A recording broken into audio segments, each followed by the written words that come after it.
તો દાહોદ બેઠકના પરથમપુરા બૂથનું ફેર મતદાન થશે। આવતીકાલે પરથમપુરા બૂથ પર ફરી મતદાન કરવામાં આવશે। 7મીએ મતદાન રદ થયું હતું। 220 નંબરના પોલિંગ સ્ટેશન પરથમપુરામાં આવતીકાલે સવારે 7 થી 6 દરમિયાન મતદાન થશે, જેમાં તમામ મતદારોને આવતીકાલે રજા પણ અપાશે, જેમાં 618 પુરુષ મતદારો અને 606 મહિલા મતદારો ફરીથી પોતાનો મત અધિકારનો ઉપયોગ કરી મતદાન કરી શકશે। બૂથ કેપ્ચરિંગની ઘટના બાદ ફેર મતદાનનો આદેશ અપાયો છે। બૂથ નંબર 220 પર ગેરરીતિનો વિડીયો વાયરલ થયો હતો। વિજય ભાભોરના બૂથ કેપ્ચરિંગનો વિડીયો વાયરલ થયો હતો। રીપોલિંગ માટે ચૂંટણી પંચમાં અરજી કરાઈ હતી। આવતીકાલે ફરી મતદાન કરવામાં આવશે। 19 દાહોદ લોકસભા મત વિસ્તારના 123 સંતરામપુર વિધાનસભા મત વિસ્તારના પોલિંગ સ્ટેશન નંબર 220 ખાતે તારીખ 7 મે 2024ના રોજ થયેલ મતદાનને રદ જાહેર કરેલું છે અને તારીખ 11 મે 2024 શનિવારના રોજ સવારે 7 થી સાંજે 6 વાગ્યા દરમિયાન નવેસરથી मतदान કરવાનું નિર્ધારિત કરવામાં આવ્યું છે। फ्रेश पोल की सूचना दी है। फ्रेश पोल 11 मई 2024 के रोज हमें सूचना करने को दी गई है। पोलिंग पार्टीज की रचना करने में आ गई हैं। पॉलिटिकल पार्टीज और कैंडिडेट को इसके बारे में लिखित में जानकारी कर दी गई है। तो हाल समाचारों में समय थयो छे विरामनो।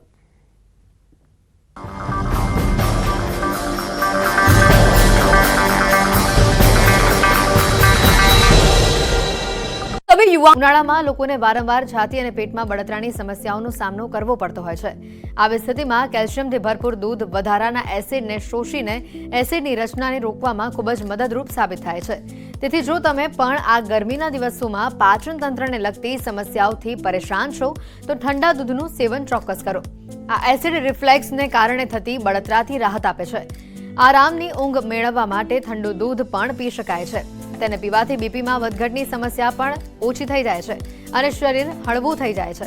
આ સિવાય દિવસભરના વ્યસ્ત જીવન પછી તણાવ અને ચિંતા જેવી સમસ્યાઓને દૂર કરવામાં પણ ઠંડુ દૂધ ઘણું બધું ફાયદાકારક છે। ઠંડુ દૂધ પીવાના ફાયદા। ઠંડુ દૂધ છે શક્તિવર્ધક, પેટની બળતરાને શાંત કરવામાં મદદરૂપ, સ્કિન ક્લિન્ઝર તરીકે ઉપયોગી, વજન ઘટાડવામાં મદદરૂપ, કબજિયાતને ઘટાડે, હાઈ બીપીને કંટ્રોલ કરવામાં ફાયદાકારક। હાઈ બીપીને કંટ્રોલ કરવા માટે ઠંડુ દૂધ પીવું ખૂબ જ ફાયદાકારક છે। તેનાથી રક્ત પરિભ્રમણ સુધરે છે અને શરીરમાં સ્ટ્રેસ હોર્મોન્સ પણ ઓછા થાય છે। તમને જણાવી દઈએ કે કેલ્શિયમ, મેગ્નેશિયમ અને પોટેશિયમ હાઈ બ્લડ પ્રેશર ઘટાડવામાં ખૂબ જ મહત્વપૂર્ણ ભૂમિકા ભજવે છે। આવી સ્થિતિમાં જેમનું બીપી વારંવાર હાઈ રહેતું હોય તેમણે પણ ઠંડુ દૂધ પીવું જોઈએ। વજન ઘટાડવાની દ્રષ્ટિએ ગરમ દૂધ કરતાં ઠંડુ દૂધ વધુ ફાયદાકારક હોય છે। જો તમે કસરત અને આહારની સાથે ઠંડા દૂધને તમારી દિનચર્યાનો ભાગ બનાવો છો તો તમને તેના ઘણા બધા ફાયદા જોવા મળશે। આપણે જણાવી દઈએ કે તેને પીવાથી મેટાબોલિઝમ પણ વધે છે, જે વધારાની કેલરીને બર્ન કરે છે। તેથી બચી જાઓ છો અને ધીમે ધીમે તમને વજન ઘટાડવામાં ફાયદો દેખાવા લાગે છે। ઠંડુ દૂધ શરીર માટે ફાયદાકારક છે, પરંતુ તેનું સેવન કરતા પહેલા સમયનું પણ ધ્યાન રાખવું જરૂરી છે। તમારે દિવસ દરમિયાન જ ઠંડા દૂધનું સેવન કરવું જોઈએ। રાત્રે તેનું સેવન કરવાથી ઊંઘમાં સમસ્યા થોડી ઘણી ઊભી થાય છે, કફ પણ થઈ શકે છે। આ સિવાય ઉનાળાની ઋતુમાં જ તેનું સેવન કરવું એ વધારે ફાયદાકારક છે। શિયાળામાં તેને પીવાથી કફ થશે। આ પિત્તને શાંત કરવા માટે આયુર્વેદમાં દૂધને શ્રેષ્ઠ ઔષધ તરીકે પણ દર્શાવેલું છે અને આહાર તરીકે પણ દર્શાવેલું છે। સામાન્ય રીતે અલગ અલગ પ્રકારના દૂધ જોવા મળે છે, જેમાં ગાયનું દૂધ છે, ભેંસનું દૂધ છે વગેરે। ડેરીમાંથી પણ અમુક પ્રકારના જે દૂધ હોય છે તે મિશ્રણ દૂધનું મળે છે, પરંતુ આયુર્વેદ એ ગાયના દૂધને શ્રેષ્ઠ માને છે અને ગાયના દૂધથી શ્રેષ્ઠ રીતે પિત્તનું શમન થાય છે અને પિત્તના રોગો પણ મટે છે। શીતળ ગાયનું દૂધ કે જેની અંદર તમે હળદર અથવા શર્કરા પણ નાખેલ હોય તો એ દૂધ પીવાથી પિત્તનું શમન થાય છે અને ખૂબ ફાયદા જોવા મળે છે। ગાંઠિયાની દુકાન ચલાવતા સામાન્ય વેપારીના પુત્રએ 12 સાયન્સમાં નોંધપાત્ર પરિણામ લાવીને પરિવારનું નામ રોશન કર્યું। અમદાવાદમાં ગાંઠિયાની દુકાન ચલાવનારા પુત્રની મહેનત રંગ લાવી। ધોરણ 12 સાયન્સમાં 94% મેળવીને માતા પિતાનું માન વધાર્યું છે। પિતાનો સંઘર્ષ જોઈ પુત્રએ ભણવાનું અને ડોક્ટર બનવાનું મન બનાવી લઈ આ સફળતા હાંસલ કરી। જો કે પુત્રના પરિણામ પાછળ પિતાની રાત દિવસની મહેનત પણ રંગ લાવી। આ દ્રશ્યો જુઓ। ગાંઠિયાની સામાન્ય દુકાન ચલાવનારા વેપારીએ પેટે પાટા બાંધીને પોતાના પુત્રને ભણાવ્યો અને હાલ પરિણામ એ છે કે 12મા ધોરણમાં સાયન્સમાં તેણે 94% લાવીને પોતાની અને પિતાની મહેનતને સાર્થક બનાવી. એટલું જ નહીં, પોતાના અને પરિવારના ઉજ્જવળ ભવિષ્યની કેડી પણ કંડારી. વાડજમાં રહેલા વિદ્યાર્થી યોગીરાજ કાચાએ પરિણામ લાવવામાં જરા પણ કાચું ના મૂક્યું. સમય મળતા જ તેણે પિતાના ધંધામાં મદદ કરી અને બીજી તરફ તેના પિતાએ પોતાના પુત્રને ભણાવવા માટે પણ કોઈ કચાશ ન રાખી. ખાસ તો મેડિકલ લાઇનમાં જવું છે અને પપ્પાને આટલી મહેનત ન કરવી પડે એના માટે હું ભણું છું અને પપ્પાના ધંધો એકદમ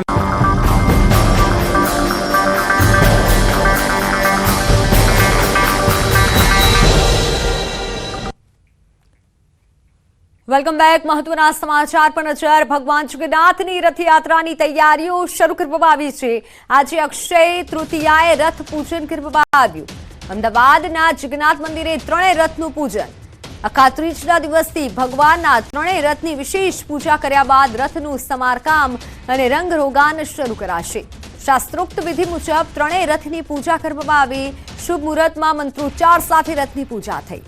ભગવાન જગન્નાથની 7 જુલાઈ રથયાત્રા નીકળવાની છે અને તેની તૈયારીઓ શરૂ કરી દેવામાં આવી છે.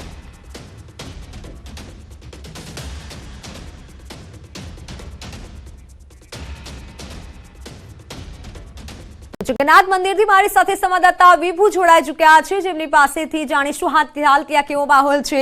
વિભુ, તૈયારીઓની શરૂઆત થઈ ચૂકી છે.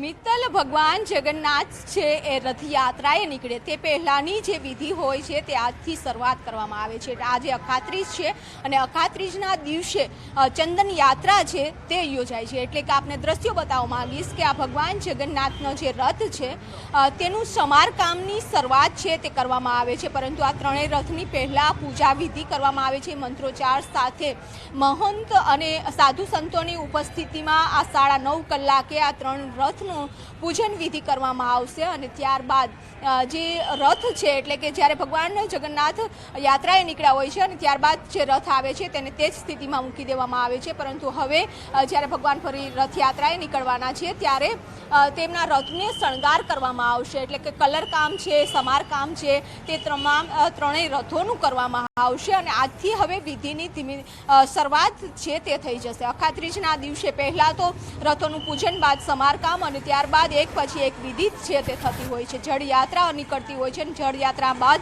ભગવાન જગન્નાથ છે તે મોસાળ જતા હોય છે અને મોસાળ ગયા બાદ પરત જ્યારે આવે છે અને ત્યારબાદ નગરચર્યાએ નીકળે છે. એટલે કે અહીં હવે આ દ્રશ્યો જોઈ શકો છો કે તૈયારી છે તે કરી દેવામાં આવી છે. તમામ સામગ્રી છે તે લાવવામાં આવી છે. 9:30 કલાકે મંત્રોચ્ચાર સાથે વિધિ કરવામાં આવશે. ભગવાનને ચંદનનો લેપ છે તે લગાવવામાં આવશે. જો કે ચંદનનો લેપ એટલા માટે પણ લગાવવામાં આવે છે કે જે અત્યારે ખૂબ જ ગરમી હોય છે અને ગરમીમાંથી ચંદન જો લગાવવામાં આવે તો ઠંડક મળતી હોય છે. ત્યારે એક ભાવ સાથે ભગવાનને ચંદન છે તે લગાવવામાં આવે છે. એટલે કે આ ત્રણ રથો છે અત્યારે અહીં પૂજા વિધિ માટેની છે તૈયારી છે તે શણગાર કરી દેવામાં આવ્યો છે. મંત્રોચ્ચાર સાથે વિધિ કરવામાં આવશે.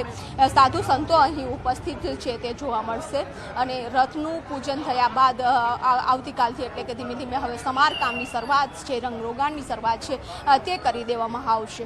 બિલકુલ વિભુ, ત્યાં ઉપસ્થિત કોઈ ભક્તજન હોય તો તેની સાથે પણ વાત કરવાનો પ્રયત્ન કરશું. કોઈ મહારાજ હોય, કારણ કે તે લોકોમાં પણ વધુ ઉત્સાહ હોતો હોય છે અને આસપાસના લોકો પણ આજના દિવસે ત્યાં ઉપસ્થિત રહેતા હોય છે.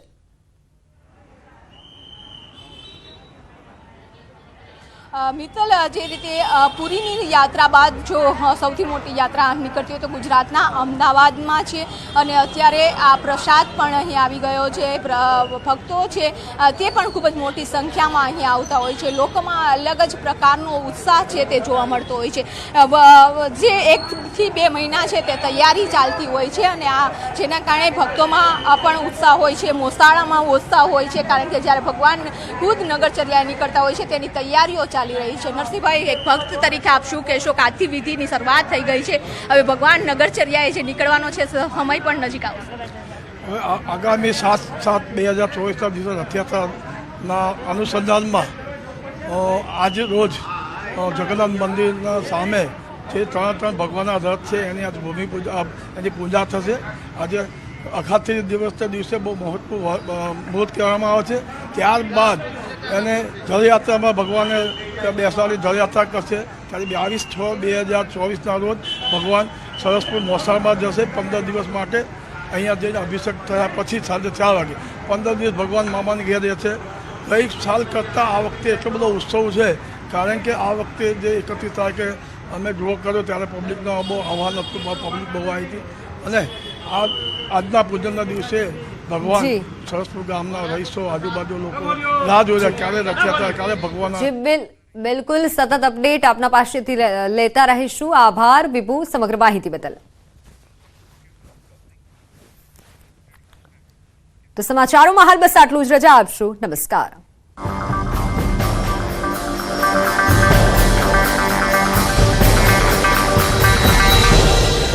અમને શાંતિ મળે અને સંઘર્ષ હજી વધારે ના કરવો પડે, એના માટે મારો મેઇન ગોલ છે મેડિકલમાં જવાનો.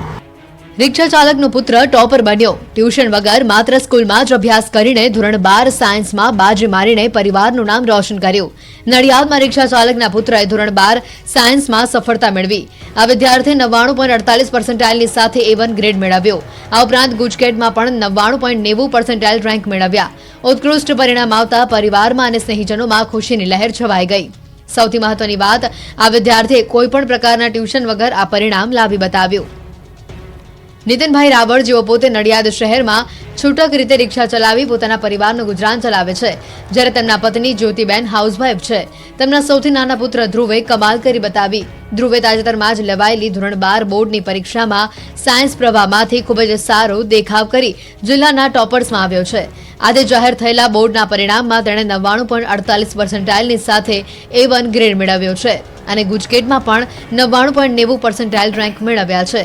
પુત્રના સારા પરિણામથી પરિવારમાં ખુશીની લહેર છવાઈ ગઈ છે. વિદ્યાર્થીઓમાં પરિણામ બાદની આ ખુશી સ્વાભાવિક છે. ગરબે ઘૂમીને તેઓ સારા પરિણામને વધાવી રહ્યા છે, પરંતુ આ પરિણામ પાછળ વિદ્યાર્થીઓને કેટલા સંઘર્ષનો સામનો કરવો પડ્યો હતો. વાત છે અમદાવાદમાં રહેતા ટ્વિન્સ ભાઈ બહેનની. આ બંને ભાઈ બહેન સારું પરિણામ લાવ્યા છે. એશા ભાવસારે 83% મેળવ્યા છે, પરંતુ આ પરિણામ સુધી પહોંચવા માટે એશાને સંઘર્ષમાંથી પસાર થવું પડ્યું, કારણ કે 12મું ધોરણ હતું અને 1 વર્ષ પહેલા જ માતાએ દુનિયા છોડી દીધી. માતાની ગેરહાજરીમાં એશા પર નાની ઉંમરે ઘરની જવાબદારી આવી પડી. ઘરકામની સાથે સાથે એશાએ એવી મહેનત કરી કે આજે ધાર્યું પરિણામ તેણે મેળવ્યું. હું સ્કૂલેથી ઘરે જાઉં, ઘરે જઈને રાંધું, ઘરનું કામ, સ્કૂલનું હોમવર્ક, ટ્યુશનનું હોમવર્ક, ટ્યુશન જાઉં, પછી ઘરે પાછું રાંધવાનું, ઘરનું કામ, બસ એમાં તો હું ભણવા માટે ટાઈમ કાઢી લેતી હતી. 5 થી 6 કલાકની મહેનત કરતી. માત્ર એશા જ નહીં, રાજ્યમાં એવા ઘણા વિદ્યાર્થીઓ છે જેમના પરિવારજનો શ્રમ કરી રહ્યા હોય છતાં તેઓએ સારું એવું પરિણામ લાવી બતાવ્યું હોય. આ છે અમદાવાદનો દિલીપ દત્તાનિયા. દિલીપે 12 કોમર્સમાં 89% મેળવ્યા છે. જાણીને આશ્ચર્ય થશે કે તેના પિતા બુક બાઇન્ડિંગ કરીને પરિવારનું ગુજરાન ચલાવે છે. તેમ છતાં પુત્રને કાળી મજૂરી કરીને ભણાવ્યું અને પરિણામ આવતા જ તે તેજસ્વી તારલો બની ગયો. માર્ચ અને એપ્રિલ મહિનામાં લેવાયેલી માધ્યમિક અને ઉચ્ચતર માધ્યમિક બોર્ડની ધોરણ 12ની પરીક્ષાનું પરિણામ જાહેર થયું. સામાન્ય પ્રવાહમાં 96.40% સાથે બોટાદ જિલ્લો રાજ્યભરમાં પ્રથમ આવ્યો. વિજ્ઞાન પ્રવાહમાં પણ જિલ્લાનું પરિણામ 89.4% છે. સારા પરિણામ બાદ બોટાદ જિલ્લાના વિદ્યાર્થીઓ, શિક્ષકો અને શાળા સંચાલકોમાં ખુશીનો માહોલ છવાઈ ગયો. સારું પરિણામ આવતા બોટાદના આદર્શ શૈક્ષણિક સંકુલમાં ઉત્સાહભેર ઉજવણી કરવામાં આવી. વિદ્યાર્થીઓ ગરબા રમ્યા. દ્રશ્યમાં જોઈ શકાય છે કે મોટી સંખ્યામાં વિદ્યાર્થીઓ ગરબે ઘૂમીને સારા પરિણામને વધાવી રહ્યા છે.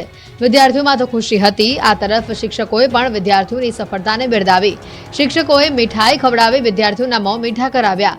જિલ્લા શિક્ષણ અધિકારીએ પણ તમામ શાળાઓ અને વિદ્યાર્થીઓને અભિનંદન પાઠવ્યા. વલસાડ જિલ્લામાં ગયા વર્ષે સરખામણી આ વર્ષે મોટાભાગની વાડીઓમાં કેરીનું ઓછું ઉત્પાદન જોવા મળી રહ્યું છે અને જેને લઈને ખેડૂતોમાં ભારે નિરાશા છે. કમોસમી વરસાદ અને પ્રતિકૂળ વાતાવરણના કારણે કેરીના પાકમાં નુકસાન જોવા મળી રહ્યું છે. તેવામાં આ સિઝનમાં ખેડૂતોને ઓછા ઉત્પાદનના કારણે ખોટ સહન કરવાનો વારો આવે તેવી ભીતિ છે. વાડીઓનો પ્રદેશ ગણાતા વલસાડ જિલ્લામાં 30 થી 35 હજાર હેક્ટરમાં કેરીનો પાક લેવાય છે. વલસાડની હાફૂસ કેરી સ્વાદ માટે જગવિખ્યાત છે. સાથે જ વલસાડી કેસરનો સ્વાદ પણ સ્વાદ રસિકોને ઘેલું લગાડે છે. દર વર્ષે વલસાડ જિલ્લામાં હજારો ટન કેરીનું ઉત્પાદન થાય છે અને સિઝનમાં કરોડો રૂપિયાનો વેપાર થાય છે. પરંતુ આ વખતની સિઝનમાં પ્રતિકૂળ વાતાવરણના કારણે કેરીનું ઉત્પાદન ઓછું થયું છે.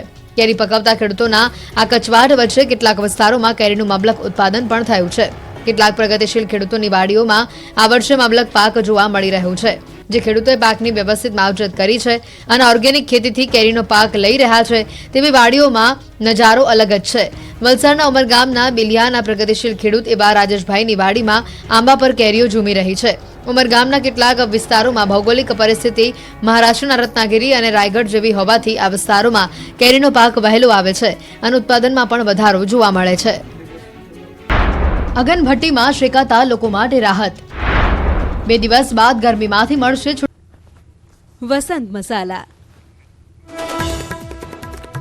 ગુજરાતમાં આવતીકાલથી વરસાદ પડવાની હવામાન વિભાગની આગાહી. 11 થી 15 મે સુધી ગુજરાતમાં પડી શકે છે વરસાદ.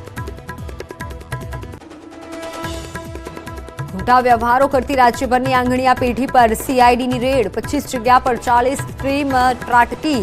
10 કરોડ રિકવર. અમદાવાદ સુરતની પેઢીઓ પર દરોડા.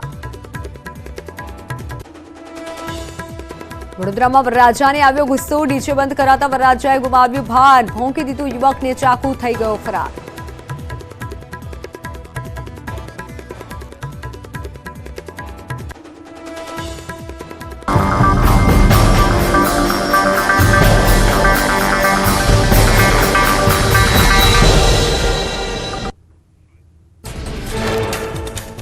આજથી ખુલ્યા કેદારનાથ ધામના કપાટ. 6 મહિના બાદ ખુલ્યા કેદારનાથના દ્વાર. ચારધામ યાત્રાને લઈ 18 લાખથી વધુ લોકોનું રજીસ્ટ્રેશન કરાયું. કેદારનાથ ધામ બાદ યમુનોત્રી ગંગોત્રી ધામના ખુલશે કપાટ.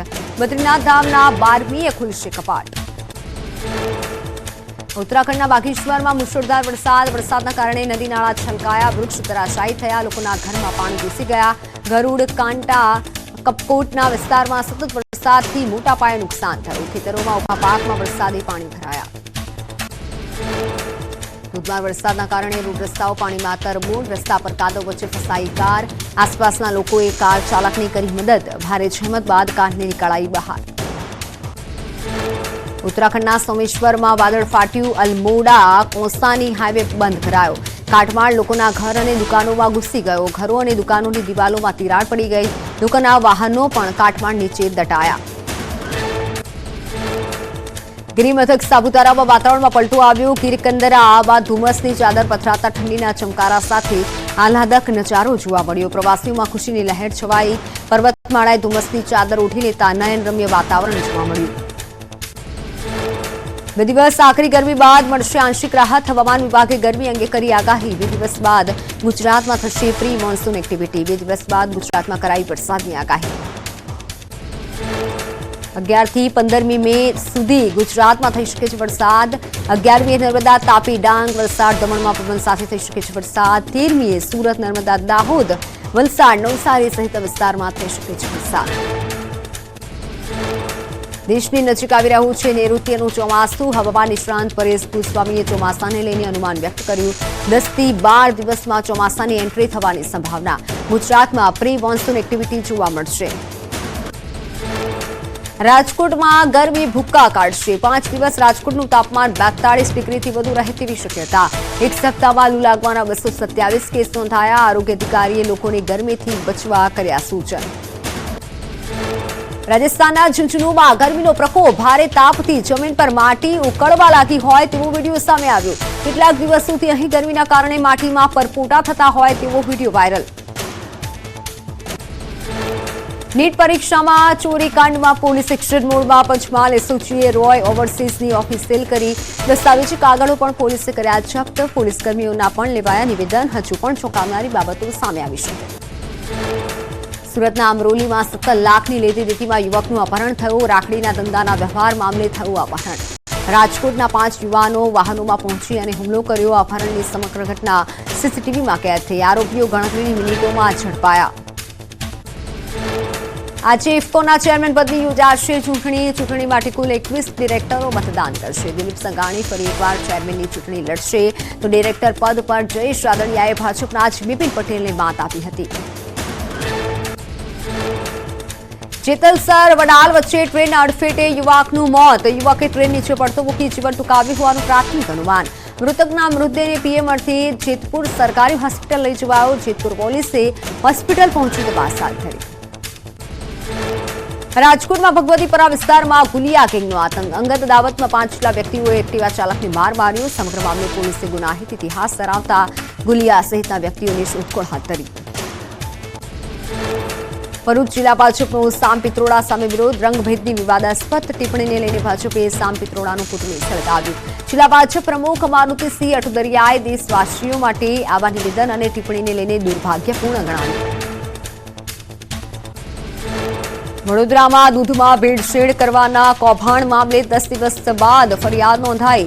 કરજિયા ગામ પાસે ગ્રામજનોએ દૂધમાં ભેળસેળનું ઝડપ્યું હતું કૌભાંડ. ડ્રાઈવર અને કંડક્ટર સામે ગુનો દાખલ કર્યો. મધ્યપ્રદેશના દેવાસમાં મુખ્યમંત્રી મોહન યાદવે કર્યો મેગા રોડ શો.